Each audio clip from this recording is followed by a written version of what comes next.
Hello mga kabisi mind. So paano hanapin ang device dito sa bawat loop? So ang gagawin natin, enter natin yung password. Apat na to. So pupunta tayo sa points. Yan, points. Scroll down. Check natin. So, edit point, lead setup, tagling lead. So, puntahan natin yung tagling lead. Yan. Ayan, scroll down. Check natin. Yan. So, hanapin natin ang loop 4. Loop 4. Yan. So, loop 4. So, para pag-scroll natin, minus plus lang yan. So, address number 1. So, plus natin, address number 2. So, malalaman natin yan doon sa device, naka-blink yung ilaw sa device na number 2. Yan. So, ganyan lang ang paghanap sa device sa bawat loop. So, ang model ng device ay ZT-CP380. Ibig sabihin yan ay call point yan o break glass. So, yan ang nakalabel sa panel. So, dapat naka-enable yan. So, zone 1.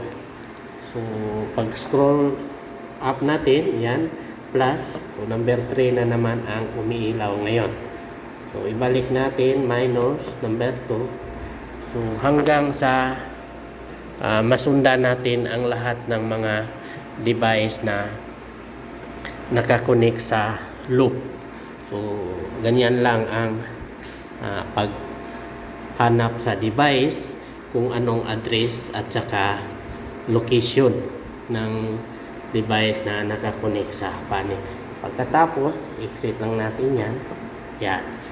So, kapag mag-edit naman tayo ng device, dito, edit point, check natin. So, dito, kung anong loop ang ating i-edit. Yan. So, address number. So, dito, makikita natin ang loop 1 ay may text or label na corridor G exit. So, ganyan ang device na nakalabel dito. So, is up natin to corridor G exit. Exit sounder B mode. So, enable. So, dito, malalaman natin ang lahat ng mga location ng mga device dito. So, dito, i-exit na naman natin. So, zone naman, check natin. So, pwede nating baguhin ang zone. Pwede tayong add ng point dito sa zone. Okay?